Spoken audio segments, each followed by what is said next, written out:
Fauzi buat. Jadi kita baca. Itu harus hukumnya. Namun demikian sebagian ulama yang lain menegaknya kerana dikhawatiri banyak bergerak. Gerak kerjanya yang banyak. Jadi lebih baik nak elak daripada bergerak banyak, maka diletaklah macam Imam Fauzi buat. Jadi diletak, dicepit supaya tak ditiup angin. Lalu rakaat pertama kita baca muka surat sebelah, rakaat kedua baca muka surat sebelahnya lagi. Jadi dalam sembahyang 2 rakaat kita boleh baca 2 muka surat. Jadi bermakna kalau 10 rakaat kita dah boleh baca 20 muka surat. Kalau kita sembahyang dalam bulan Ramadan ni lah, sembahyang sunat ada 20 rakaat, bermakna satu hari satu malam. Kalau kita sembahyang sunat campur isyraq, campur duha, campur hajat, campur macam-macam lah sembahyang sunat wudu dan sebagainya. Setiap sembahyang kita satu muka surat. Rakaat pertama satu muka surat, rakaat kedua, bermakna kalau 10 sembahyang dah berapa muka surat? 20 muka surat. Kalau 20 muka surat bersamaan satu juzuk. Jadi satu hari kita boleh baca satu juzuk. Mudah-mudahanlah saya dan kita semua saling doa-mendoa. Nak cara mudah supaya kita dapat membaca Al-Quran. Kadang-kadang kalau sekali-sekali lah kita baca Al-Quran ini, jauh beza rasanya. Beza sembahyang baca Al-Quran dengan duduk tak sembahyang, dengan baca Al-Quran ketika sembahyang rasanya lain. Dan kita semangat nak baca, semangatnya lain, tak ngantuk. Jadi kalau sembahyang baca Quran sambil duduk ni biasanya ngantuk. Kalau sembahyang sambil baca Quran sambil sembahyang, insya-Allah dia tak ngantuk. Kalau baca Al-Quran sambil duduk, lepas sembahyang duduk, ambil Quran, pegang Quran, memang tidur. Tapi kalau insya-Allah, kalau sambil berdiri ke atau sambil duduk tapi sembahyang, maka insya-Allah kita dapat, kalau kita dapat buat 10 rakaat walaupun sambil berdiri, walaupun sambil duduk, tapi dalam sembahyang, maka hukumnya harus, dan insya-Allah kita dapat satu hari satu juzuk dalam sembahyang. Kerana dalam sembahyang kalau satu hari satu juzuk, apa faedahnya? Dalam sembahyang dapat pahala 100 hasanah. Di dalam sembahyang sambil duduk 50 hasanah. Setiap huruf kalau dibaca Al-Quran itu satu huruf dalam sembahyang berdiri 100 hasanah. Sambil sembahyang sambil baca dengan membaca Al-Quran dalam sembahyang sambil duduk dapat separuh 50 hasanah. Jadi satu huruf berdiri dapat 100 hasanah, duduk dapat 50 hasanah. Kalau kita tak sembahyang, kita ada wudu, satu huruf 25 hasanah. Tetapi kalau kita duduk saja-saja, wudu pun tak ada, kita duduk tepi tangga, duduk kat beranda rumah, tak ada Quran, tak pegang Quran, kita ulang-ulang ayat-ayat Al-Quran, satu huruf 10 hasanah. Jadi tak ada wudu 10 hasanah, ada wudu 25 hasanah. Sembahyang sambil duduk baca Quran satu huruf 50 hasanah, dan satu huruf ketika baca Al-Quran berdiri dalam sembahyang 100 hasanah. Jadi tinggal kita je lah ikut kekuatan kita masing-masing. Kita kuat yang mana? Sekali-sekali cubalah baca Al-Quran sambil sembahyang berdiri. Kalau tak darat, baca Al-Quran sambil sembahyang duduk. Kalau hari-hari biasa sambil di luar sembahyang ada wudu pun boleh juga. Jadi walau macam mana pun, setiap sekurang-kurangnya tak ada wudu pun setiap huruf dapat 10 hasanah. Tetapi di dalam bulan Ramadan ini digandakan amalan-amalan sunnah dapat pahala fardu. Jadi mudah-mudahanlah Allah Ta'ala beri kita pahala yang berlipat kali ganda, khususnya di malam Lailatul Qadar. Bila malam Lailatul Qadar? Rasulullah mengharapkan melaksanakan malam Lailatul Qadar di 10 yang akhir. Sekarang kita puasa tinggal 18 malam. Jadi kita ada tinggal 8 malam saja untuk kita berada di 10 yang akhir. Jadi kita buat persiapanlah. Mudah-mudahan Allah Ta'ala beri kita semangat untuk cari malam Lailatul Qadar dengan lebih bersungguh-sungguh, dan sekurang-kurang bagi kita yang lelaki untuk dapat fadilat malam Lailatul Qadar ialah walaupun kita tidur, kita dikira beribadah satu malam. Walaupun kita tak tahajud, walaupun kita tak tarawih, walaupun kita tak witir, tapi dikira ibadah satu malam dengan syarat solat berjemaah fardu isya dan solat berjemaah fardu subuh. Maka Rasulullah beritahu, siapa yang beribadah waktu isya dan siapa yang beribadah waktu subuh, maka dia dikira sebagai beribadah sepanjang malam walaupun tidur. Jadi mudah-mudahanlah sekurang-kurangnya jangan putus asa daripada rahmat Allah. Orang kafir saja yang putus asa daripada rahmat Allah. Sebaliknya dalam diri kita ini sentiasalah bersangka baik dengan Allah dan suka doakan orang lain. Itu je tugas kita. Kita bersangka baik dengan Allah, jangan putus asa daripada rahmat Allah, dan bila lihat orang lain, banyakkan doa untuk orang lain.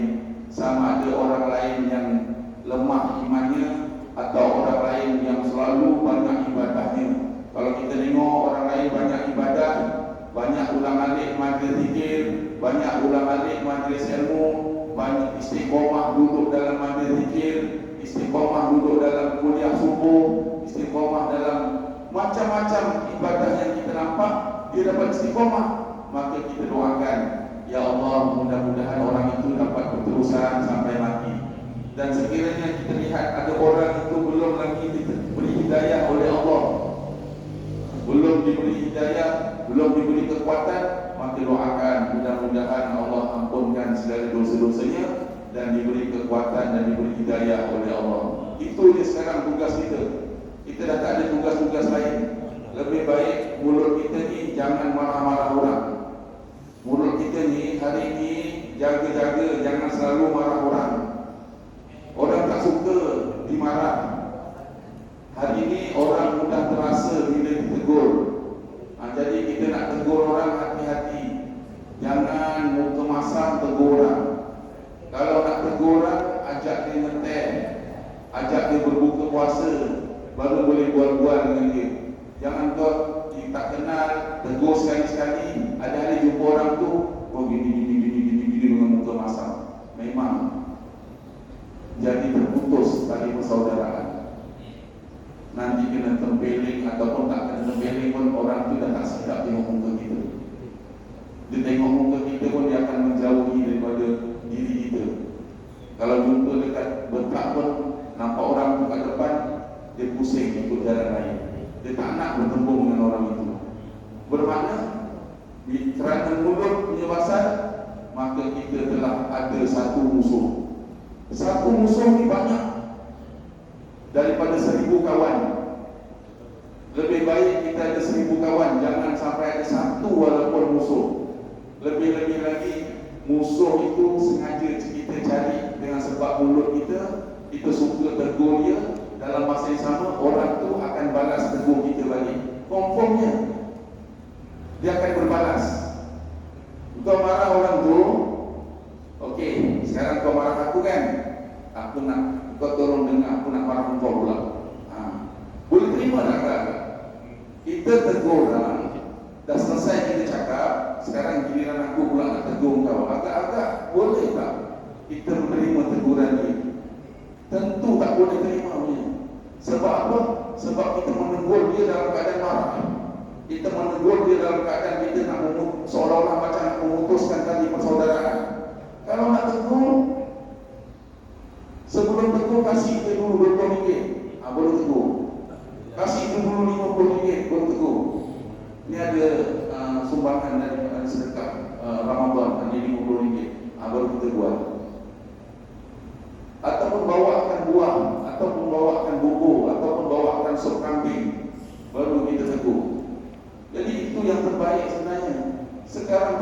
biryani. Kata Rahman bawakan biryani kambing, biryani gam. Kat balik letak tu tadi biryani gam bawakan, baru boleh buat kambing boleh. Jadi maknanya apa? Kita menggembirakan hati dia dulu baru kita berbuat. Hari ini tak boleh. Masalahnya kalau kita boleh berani tegur orang, soalannya adakah kita juga sedia untuk ditegur? Itu dia, dengan orang yang sama. Tak boleh kita. Muka kita akan jadi hijau. Tak hijau pun biru. Kalau hijau dah jadi hak. Hak kan? Hak kan warna bubuk. Kalau marah kan jadi hijau kan. Jadi takut-takut kita pun jadi hijau sebab kita marah dengan orang yang tegur kita. Hari ini nak tegur orang cara baik. Kalau tak berani tegur, lebih baik angkat tangan, doakan, bacakan Fatihah untuk dia. Kumpulkan 2-3 orang, Al-Fatihah untuk sebulan, mimpi sebulan, supaya dilembutkan hatinya. Al-Fatihah itu lagi bagus daripada kita bercakap dengan dia dengan marah-marah, lalu dia pun tak suka tengok muka kita, dan dia pun tak suka tegur kita, dan dia tak suka pun pandang muka kita. Kan rugi. Kita dah ada musuh satu. Kenapa kita tak bermusuh? Tiba-tiba kita cari musuh. Tak payah cari musuh. Musuh kita yang paling utama ialah nafsul amarah. Itu musuh kita. Nak hilangkan musuh nafsul amarah itu banyakkan la ilaha illallah. Dan nafsul amarah inilah yang menyebabkan hati kita ni suka memusuhi orang lain, suka melihat orang lain salah tapi tak nampak salah sendiri, suka menyakitkan hati orang lain, tapi dalam masa yang sama dia tak sedar. Bila dia lihat asyik orang lain, dia yang menyakitkan hati dia, tapi dia tak sedar yang dia tu sentiasa menyakitkan hati orang lain, termasuk sakitkan hati isteri, sakitkan hati anak-anak, sakitkan hati kawan-kawan. Isteri tak berani nak lawan suami. Kalau isteri yang berani lawan suami, satu ayat suami bercakap, setengah hari dia lawan suami, bercakap terus setengah hari. Itu bagi isteri yang berani. Isteri yang tak berani, apa yang dia buat? Nangis.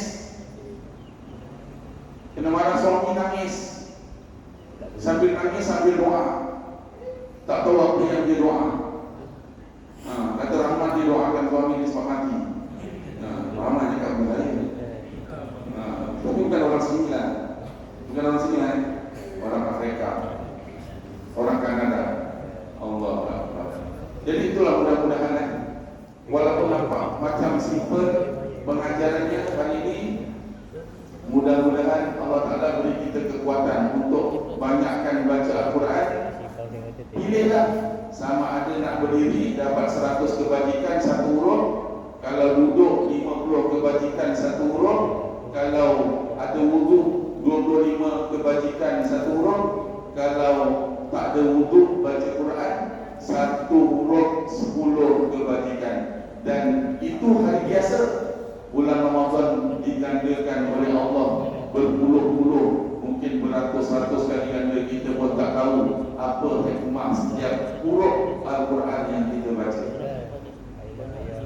Sekarang dah 7.33. Isyraq pukul 7.19. Jadi dah waktu sembahyang Isyraq 7.29. Jadi sebenarnya antara tujuan saya hantar putus ini ialah kita nak merasa kepentingan antara tajuk kasarnya lah. Tengok muka surat sebelah tu, takbiratul intiqal, memenuhi pergerakan, dan hukum memindahkan zikir dari satu rukun ke rukun yang lain. Lagi takbir intiqal tu rukun kan apa? Apa nama? Sunat menyebut takbir Allahu Akbar tu pindah rukun, tapi ramai orang dah tak sebut sekarang. Orang diam aja. Turun rukuk tak sebut apa-apa, i'tidal tak sebut apa-apa. Tu jadi kat sini ada diperhalusi berkaitan dengan solat ini. Seterusnya persoalan, apakah hukum salam kedua apabila solat terbatal diperhalusi oleh ulama. Dia salam kanan aja, kiri tak sempat salam, dah kentut. Jadi apa hukumnya? Jadi seterusnya, adab makmum di dalam solat. Adab makmum di dalam solat. Seterusnya, salam. Ketika imam salam, apa yang patut kita buat ketika imam salam? Adakah imam salam kita terus salam, atau kita tunggu imam salam kedua baru kita salam? Seterusnya, muka surat yang 412, hendaklah makmum menumpukan sepenuh perhatian kepada bacaan imam yang dijaharkan. Yang dijaharkan kena dengar betul-betul. Lepas tu yang 413, persoalan bagaimanakah kadar kekuatan suara ketika membaca secara sir. Ini pun diperhalusi oleh alim ulama dalam kitab yang tebal, tetapi Ustaz Ibn Rushid ambil sebahagian-sebahagiannya di dalam kitab-kitab, antaranya ialah kitab Al-Majmu' Imam Asy-Syafi'i. Di antaranya di situ diambil daripada kitab Al-Majmu' Imam Syafi'i dalam tajuk kadar kekuatan suara ketika membaca secara sir. Saya sukalah kalau nak baca sendirilah kat rumah, tak sempat nak diterangkan di sini. Jadi yang seterusnya saya ambil ni, ini adalah ruangan-ruangan yang saya ambil ni adalah antara bentuk kelalaian yang saya perhatikan di sepanjang saya jadi imam ni. Saya dan kita semua banyak lalai di foto state yang dijelaskan di sini. Jadi tolonglah baca sendiri pelan-pelan, tengok fahamkan. Yang seterusnya, muka surat 414, disunatkan makmum mengucapkan amin serentak dengan imam, jangan mendahului imam. Jadi ada keterangan yang panjang. Seterusnya, draft muka surat sebelah 415, ada satu tajuk yang menjadi perhatian, iaitu berkaitan dengan kadar mad amin. Amin ini berapa panjang yang boleh dibaca oleh imam berjamaah bersama-sama makmum ni? Aminnya ukurannya berapa panjang? Seterusnya 416, bawah sekali itu ada dalil apabila mendengar imam membaca ghairil maghdubi alaihim waladdallin wa qal amin wa madda biha sautah. Yang maknanya apa? Aku dengar Nabi SAW membaca ghairil maghdubi alaihim waladdallin, dan sahabat-sahabat seterusnya mengucapkan amin dan memanjangkan suaranya ketika menyebut amin itu. Jadi itulah antara yang berlaku antara Rasulullah dengan sahabat. Dan juga hadis-hadis yang seterusnya ni, cuba kita lihat. Mudah-mudahan kita dapat memperbaiki terus-menerus sembahyang kita ini. Walaupun dia menceritakan kat sini perkara-perkara sunat. Jadi perkara-perkara sunat ini merupakan kecantikan dan kesempurnaan dalam sembahyang. Perkara sunat ini ibarat bulu kening. Jadi kalau siapa yang meninggalkan sembahyang sunat, bermakna dia tak ada bulu kening. Jadi orang tak ada bulu kening ni tak cantik. Jadi sembahyang ni kalau ditinggalkan sembahyang sunat, jadi tak cantik. Tengok muka surat 421. 421 ada 5 tempat amin. Ada 5 tempat amin yang orang tak perasan. Pertama, amin selepas Fatihah imam. Amin ketika doa kunut subuh. Amin ketika kunut witir separuh kedua Ramadan. Amin ketika kunut nazilah. Dan yang kelima, bukan amin yang kelima ya. Yang kelima, subhanallah, boleh dijaharkan untuk menegur imam sekiranya imam melakukan kesilapan atau membaca ayat yang imam tersilap atau terlupa dan sebagainya. Jadi inilah bentuk suara yang boleh dijaharkan ketika sembahyang. Suara terutama sekali amin yang 4 tu. Amin, sama-sama amin selepas Fatihah, amin kunut subuh, amin kunut witir Ramadan, amin kunut nazilah. Jadi sekarang cuba lihatlah, ramai yang tak berani amin. Sebenarnya dah dibincangkan oleh ulama dalam kitab yang tebal.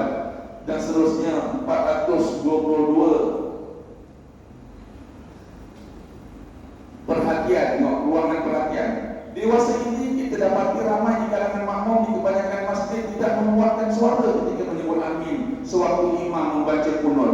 Mereka bukan sahaja tak tahu hukum mustahab menyaringkan suara ketika itu, malah ada yang jahil tu dia kata apa? Menyangka bahawa amin itu boleh membatalkan solat. Sebenarnya menguatkan suara ketika menyebut amin bukan saja mustahab, malah mempunyai rahsia yang sangat besar bagi kekuatan umat Islam pada hari ini, khususnya yang kita hari ini zaman perpecahan, zaman pergaduhan, zaman permusuhan, zaman peperangan. Jadi mudah-mudahan Allah Ta'ala beri kita kekuatan, kerana setiap orang tak sama kekuatannya. Di akhir zaman ini kita tak tahu rahsia-rahsia yang Allah Ta'ala tak tunjukkan kepada kewalian seseorang. Kadang-kadang orang yang tak sebut amin itu wali rupanya, tapi dia tak sebut amin, maka rugilah umat Islam. Mudah-mudahan seterusnya muka surat 423 bagi kaum wanita. Itu ada wanita. Macam mana wanita?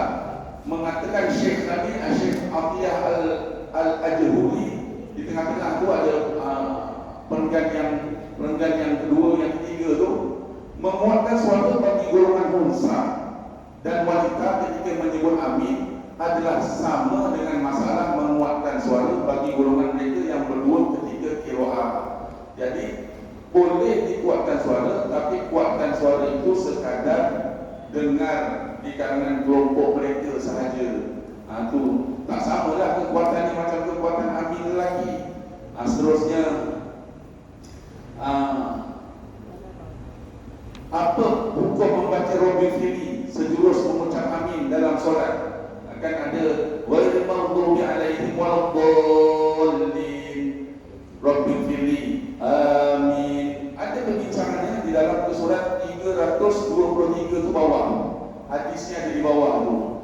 Jadi seterusnya, dan 424 nombor 5, seeloknya janganlah makmum memulakan pergerakan yang berpindah dari satu rukun ke rukun yang lain, melainkan setelah sempurna pergerakan imam. Jadi imam baru mula bergerak, jangan ikut dulu. Ini hadisnya telah ditulis di sini, riwayat Al-Bukhari, bermaksud sekian.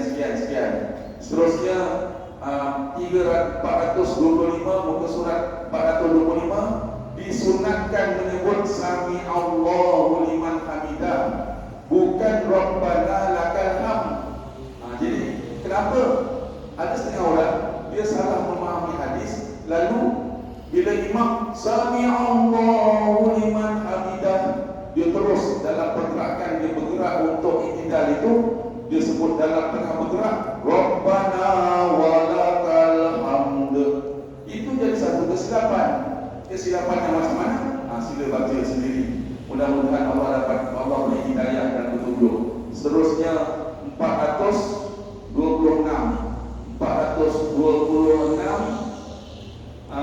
makmum tidak menambah selain dari kata-kata Rabbana lakal hamd dan mereka tidak mengucapkan Sami Allahu liman hamidah. Itu setengah mazhab. Jadi mazhab ini ada beberapa mazhab, cuma antara pandangan-pandangannya yang terbaik ialah jangan dipindahkan zikir di tempat yang salah. Contoh, kita berpindah rukuk kepada i'tidal, sebutannya ialah Sami Allahu liman hamidah. Rabbana lakal hamdu ketika thama'ninah, i'tidal baru sebut Rabbana walakal hamd. Tapi kadang-kadang silap, tengah bergerak Rabbana lakal hamd, salah letak. Sepatutnya bila bergerak Sami Allahu liman hamidah, bila dah thama'ninah baru Rabbana lakal hamd. Begitulah antara penjelasan di sini. Tapi tak apa, saya cuma ringkas-ringkaskan. Cuma kalau ada masa kita bincang lagi, kalau tak ada masa cuba baca sendiri. Jadi menjelang muka surat 429 ada beritahu selepas Sami Allahu liman hamidah, Allahumma Rabbana lakal hamd mil as-samai wa mil al-ardi wa mil ma syi'ta ba'da. Itu sunnah.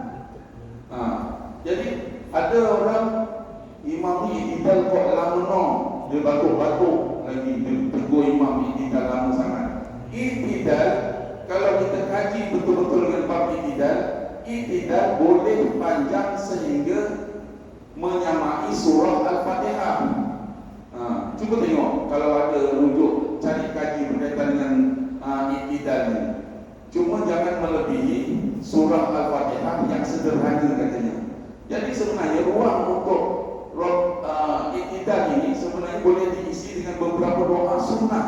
Antaranya ialah Sami'allahu liman hamidah, bila dah tegak Allahumma rabbana lakal hamd bil as-samai wa mil al-ardi wa mil ma syi'ta ba'd. Dan ada lagi, apa lagi?